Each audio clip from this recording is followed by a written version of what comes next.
automating routine repetitive tasks. When you have a large number of people doing the same repetitive tasks over and over, that creates a very strong economic incentive for AI teams to go and automate that. I think that, frankly, I think the job of, you said you're a venture capitalist, right? I think your job is pretty safe for a long time. And hundreds of years from now, maybe AI will be sentient, or maybe thousands of years from now. So forever is a long time. But I think there are a lot of jobs where you do such diverse things. Actually, I think my EA's job is actually relatively safe as well, right? Because they do such diverse tasks. And then I think blockchain, I have to admit, I'm not an expert on blockchain. I do feel that there are a lot of media stories about blockchain that frankly don't make sense to me. You know, blockchain is a type of distributed database with certain guarantees. It tends to be very computationally expensive to run a blockchain. And so I do see companies sometimes toss around the blockchain in a way that I read the story and I go, why are you using a blockchain for this? This doesn't make sense unless you're trying to ride this PR hype.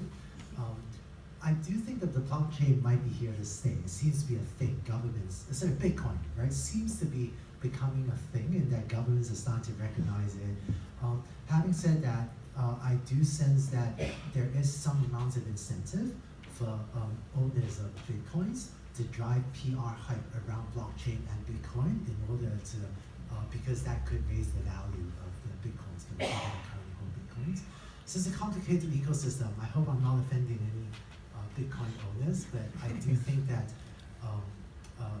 Bitcoin is a very interesting technology, but if you read the media stories about blockchains, in my opinion, some of them, you know, I don't understand why they're using the blockchain. Thank you, Andrew. And I think now, Andrew, it's, you know, also in terms of the jobs, I think it's a question of not so much, you know, it's a little bit like 98% of the people doing agriculture to 2%. I mean, all the jobs, I mean, at that point, if you had said 96% of the people don't have to work to feed other people, it would be impossible to imagine what they would be doing, because we wouldn't have thought about all these venture capitalists at that time, right? So just to give you an example, you know, there is about 300 impoverished communities in US where people are being left behind. And so we started a program called E for All, Entrepreneurship for All in these communities.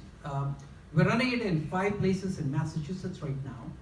And just to give you an example of, there's about 80 different organizations that have popped up now that are, you know, created a lot of new jobs. So this lady, 3 years ago, started a company for textiles because Lowell Lawrence has miles and miles of these buildings where there's no more textiles anymore. So she latched onto this opportunity for Me Too commerce, where people in US are coming and customizing their apparel. They say red collar, no pocket, and so on. And that stuff has to be done in US, so she created this job.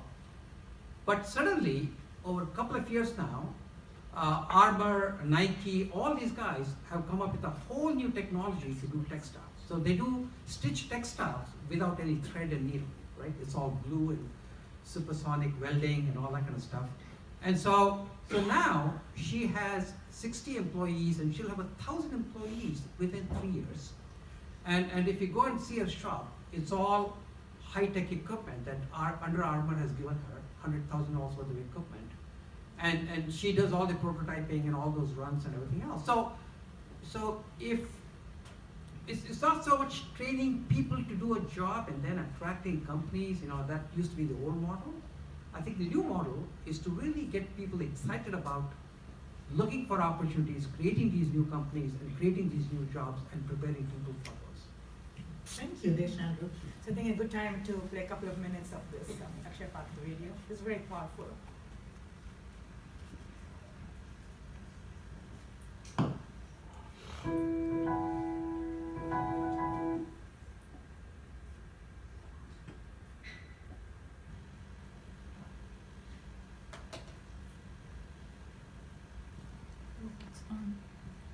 Why don't we take questions while you guys are figuring out? You have to switch.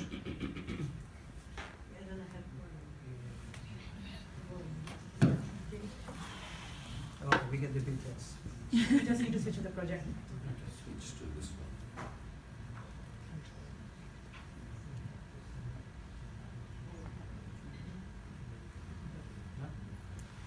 Remote might have.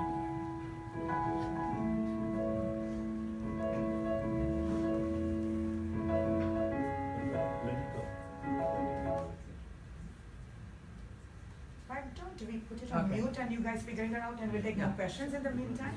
Yeah, so stop the audio and Gaurav and we can help. Meanwhile, why don't we take other questions, since we are tight on time, so I don't want to lose time on this. Yeah, in the back side, introduce yourself, question. Hi, I'm an innovator and laser of Mumbai, India. Tested. Partly the word AI, I think three important terms that I heard from the talk today were co-creation, cross-functional teams, and education. So as a young innovator, what should I be striving to learn to perform in a cross-functional, perform effectively in a cross-functional manner to enable co-creation? This one. In the class of the world. This one. Thank you, sir. Who is that question for? Any both of them? Anyone? I think it's both. Okay. Both of them. Okay, and two other questions. Anyone else have questions? Yes? Right here, yeah. Yourself, yeah.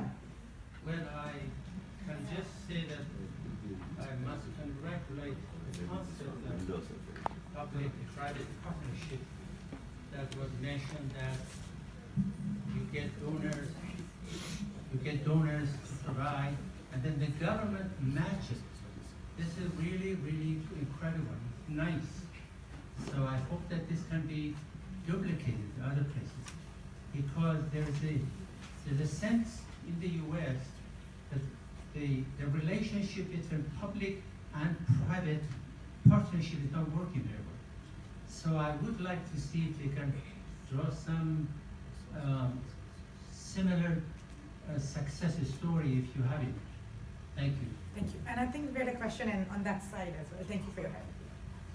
I think I can probably project. Hi, I'm Betsy Bowman with Benetech, and one of Please introduce Benetech Yes, for a Benetech, second. and we're a nonprofit in Palo Alto that does software for social good around the world. And one of my questions is always back to what Desh said, and I guess this is a question for Desh about the capacity building being so critical. And when I think about the Sustainable Development Goals, that's a whole other level of capacity building, both to reach them and to measure how we're reaching them. And so I just wanted to get some comments about that, because it does have to reach everyone. And I know there are many people in the world that we work with that that don't always get counted. So I want to just ask some question about that. Okay, so in terms of education, I think the old style education was people learned all the skills and then they were told to solve a problem, and they solved the problem, right? That's right. You became a civil engineer and then you worked as 40 years and then you retired. But the new style is you fall in love, you become passionate about solving a problem, whatever the problem is. And then to solve that problem, you need a lot of different things. And so it automatically becomes multidisciplinary when you start with a problem. For example, the Cancer Center in MIT has biologists, biological engineers, civil engineers, mechanical engineers, electrical engineers. All of them come together because they're passionate about curing cancer. So I think if you start with a problem that you want to solve, automatically you become multidisciplinary. In terms of public-private partnership, I think I'm a strong believer that we should only do policy by proof of concept. We use philanthropic money to prove the concept, and then we use the government money to scale it, because government is the biggest thing. So in India, this is a great example where more than 50% of the funds come from government. In US, actually, the center that we started, Deshpande Center for Technological Innovation, where we came up with a way to make the research more impactful. Then I gave some money to make it a public-private partnership with NSF, and NSF launched this program called the iCorp, Innovation Corp, which is now applied to $3.7 billion worth of translational research.